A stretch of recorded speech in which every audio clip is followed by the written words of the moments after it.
Let's go to Drew DeArmond, 97.7 The Zone. I don't know any other better way to lead this show off. Drew, I hope you're having a good day. Can you give me your reaction when you hear the news Scott Cochran is leaving Alabama staff to join Kirby Smart? Well, certainly. I mean, it's the last cornerstone of the original Nick Saban staff gone. I mean, you saw Burton Burns move on to the NFL and the New York Giants, leave his off-field role at Alabama, and now you see one of the faces of the program, Scott Cochran's on Regions Bank commercials. He's been featured on all kind of on social media. He's one of the most high-profile strength and conditioning coaches in not just pro college football, but in pro football as well, in all of football, because of Nick Saban. And now he's trying to, I guess, take the next step in his career. He wants to move to be an on-the-field coach. And, it was first reported by Cecil Hurd and Matt Zenitz, but, I'd been hearing from several sources as well that he was down here in Birmingham here at the Final 48, that he was leaving to go to UGA, and it looks like it's as an on-field coach. This rumor first surfaced back, I think, when Lane Kiffin tried to make the same move, and Scott Cochran did not decide to follow Lane to Ole Miss.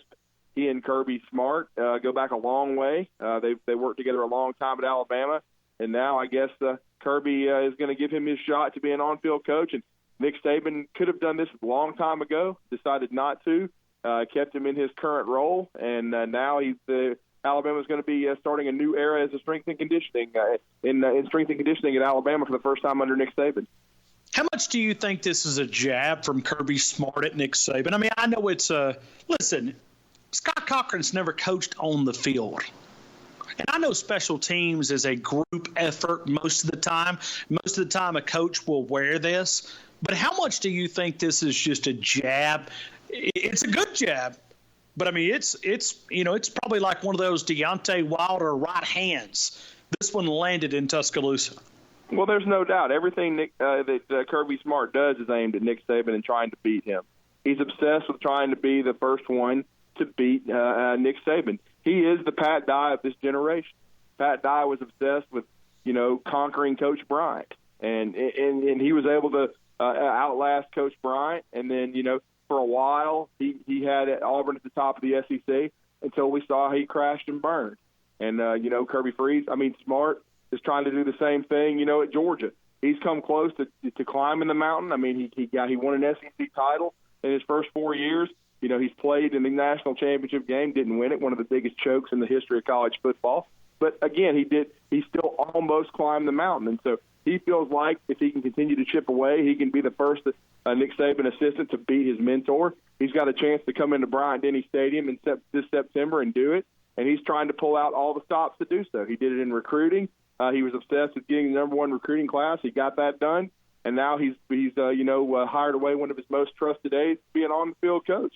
We'll see if it translates to on-field success, but Kirby Smart is obsessed with the University of Alabama and obsessed in passing Nick Saban and being the next big-time coach in the SEC. We'll see if he can get that done. I have my doubts, but we'll see. Drew, when you look at this, okay, Scott Cochran knows Nick Saban. I'm going to take a couple of different approaches with you on this because right now we're talking with Drew DeArmond. If you're just now getting your vehicle, we're reacting to Scott Cochran leaving the University of Alabama. I had a complete different show planned today. Matter of fact, Drew and I had been talking all day today that we were going to go a complete different direction. Well, we've chose not to do that because of the breaking news. If you're just now getting your vehicle, longtime assistant coach Scott Cochran will be leaving the University of Alabama, headed to UGA to work for Kirby Smart on the field. And let me also paint a scenario. Drew, one day, Nick Saban's going to retire. I don't know when that year is. Maybe it's 5 years. Maybe it's 2 years. Maybe it's 1 year. Maybe it's 10 years. But Scott Cochran knows Nick Saban as well as anybody. Is there any chance that Scott Cochran would have looked and said, I can see the train slowing down? Guys like Burton Burns, who you mentioned a couple of minutes ago. I mean, we don't need to get Josh Jacobs or Damian Harris or anybody else on to talk about his important role on the football field. Burton Burns was a glue. I mean, we were on a Crimson Tide cruise 2 weeks ago. I heard Burton Burns' name come up with the players in Q&A more than I did Nick Saban's. I mean, I heard it with Burton Burns is close. Now you've lost two pieces of this big puzzle. Is there any chance Scott Cochran was looking at it and say, this is my chance? If Nick Saban, because he would probably put a date on it. Maybe it's 2, maybe it's 3, maybe it's 4. Is there any chance Scott Cochran would have looked at it and said, this is my chance. I've got to jump at an opportunity if it presents itself? Well, I just don't think that Burton Burns saw himself getting another opportunity to be on the field under Nick Saban. He didn't want to recruit. And I mean, he's up there in age, but he can still coach. He felt good physically after having the knee replacements. I think he wanted to go and coach at the highest level in the NFL. You don't have to recruit.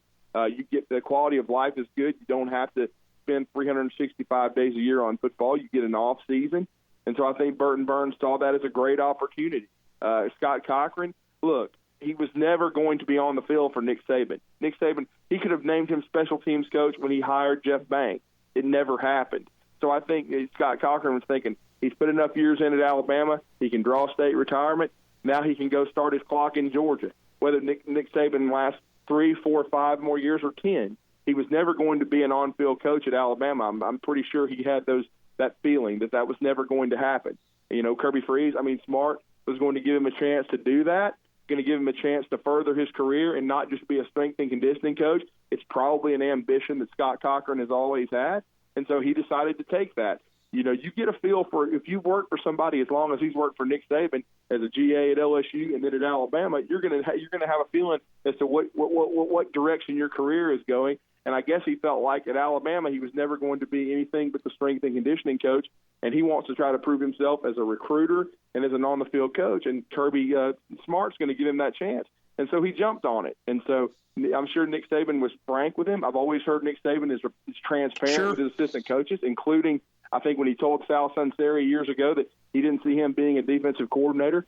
Sal left for Tennessee for that opportunity. It did not go well. He bounced back in the NFL, and now he's back working for Nick Saban. So I would imagine that Scott Cochran kind of felt like if I'm ever going to grow my career, I'm going to have to leave.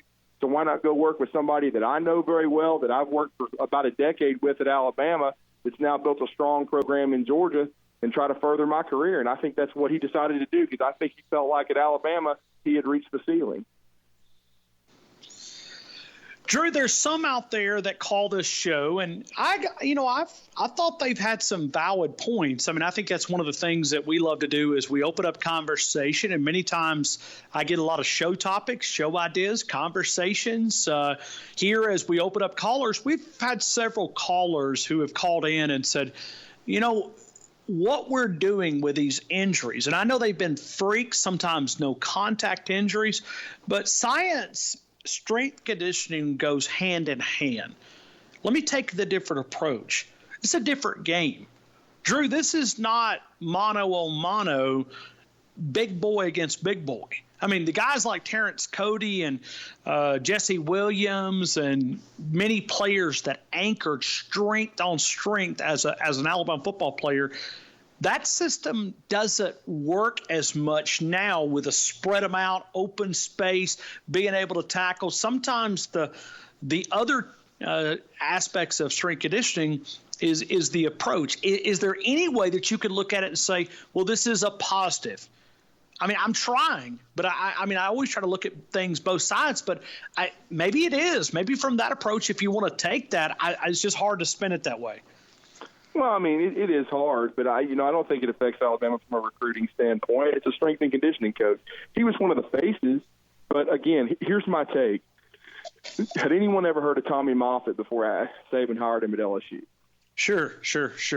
Have they ever heard of Scott Cochran? No. Yeah. He was a strength and conditioning coach, in the NBA. Before Nick Saban hired him at Alabama, he had been a GA at LSU. Nobody knew who he was, and he became one of the, kind of a folk hero at Alabama. So it's one thing you can say, and you have to appreciate the job Coach Cochran did, is it's become maybe arguably the most high-profile strength and conditioning coach position in the country. So, I mean, people that have messaged me saying, who's Alabama going to get? You can't get anybody good right now. How?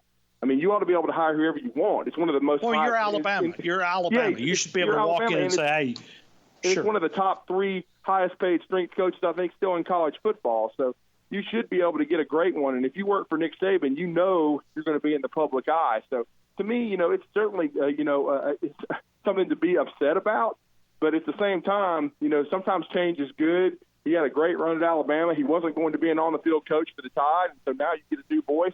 Alabama has had a lot of injuries lately. Some, we're trying to blame that on the strength and conditioning. Now we'll see what happens with a new voice. Sometimes, Nick Saban said it before, sometimes new voices and new blood, new ideas are good, so you're going to have one in strength and conditioning now. Well, I mean, there's just so many different topics of conversation that you can go on this standpoint. But Alabama, is it fair to say that this program, a couple of years ago, we used this word. I mean, I'm talking it out with you. I mean, I'm doing prep work. It's the only unfortunate part is it's live because all of my other prep work is not going to be valid for today. Is this program at a crossroads? Yes, it's the perfect term to use. It's at a crossroads. I mean, they missed the college football playoff for the first time in 5 years. You've lost the last 2 pillars to Nick Saban's coaching staff. Coach Sal's in his second tour, but Jeremy Pruitt did that too. But you've lost the 2 guys that were associated with the program the longest in Burton Burns and Scott Cochran. It's a complete break now. I mean, it's a completely, different program. It is definitely at a crossroads. You want to see where they're going. They've slipped the last 2 years defensively. Pete Golding is still on the payroll. A lot of people are wondering why. And so he's brought in Charlie Strong. He's brought in some new blood. Freddie Rhodes has come back. He's in his second tour. First as an on-field coach. But it's going to be interesting because, Steve Sarkisian has fielded interest from around college football. It looks like he's staying put. But again, they're definitely at a crossroads.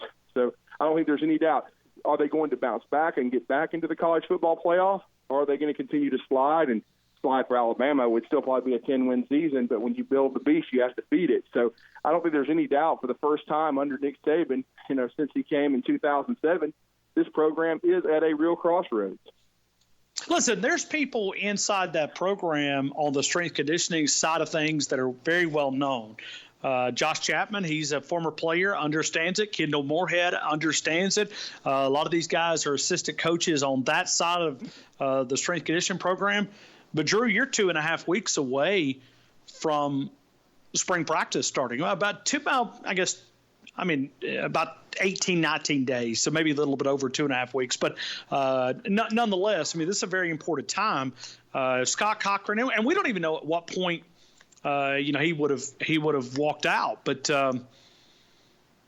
if that's another part of this is he's the jail.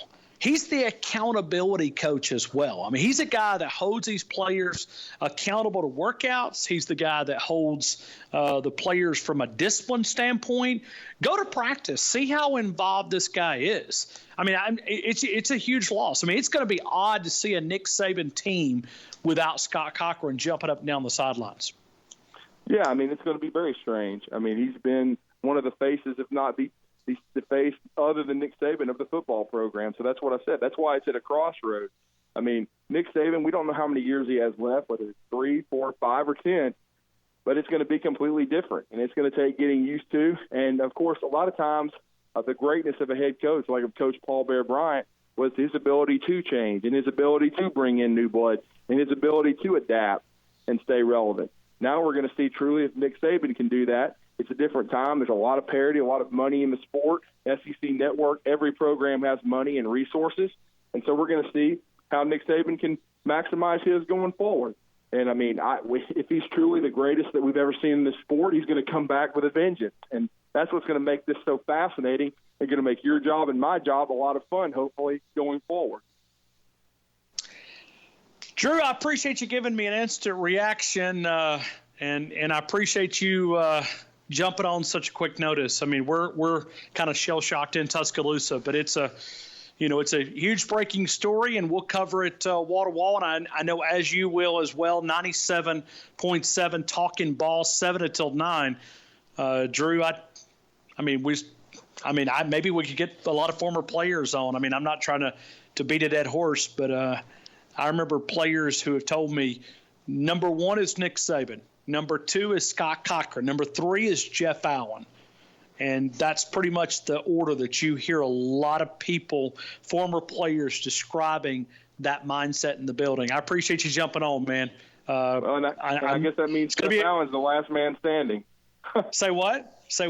Jeff Allen is now the last man standing. Yeah, I mean, you could even put Burton Burns in that role too. He's an asset to your program. Right. And Jeff's the last one from the original, the band that's still there. But, Coach Sal certainly came in after that, but all the original staff besides Jeff Allen is gone. But the other part of this, and I'm not trying to stretch it out because I know you got to get other obligations that you're covering there in Birmingham. But I'd even heard some of the tactics that Kirby Smart had used turned – because Scott Cochran and Kirby Smart were best friends while Kirby's days were in Tuscaloosa. But I'd even heard was some of the comments that the way that Kirby Smart had been on the recruiting front, that relationship had been damaged. And now, here we are in 2020, and they are reconnecting in Athens, Georgia. Thank you, Drew. I appreciate you, man. Thank you, Ron.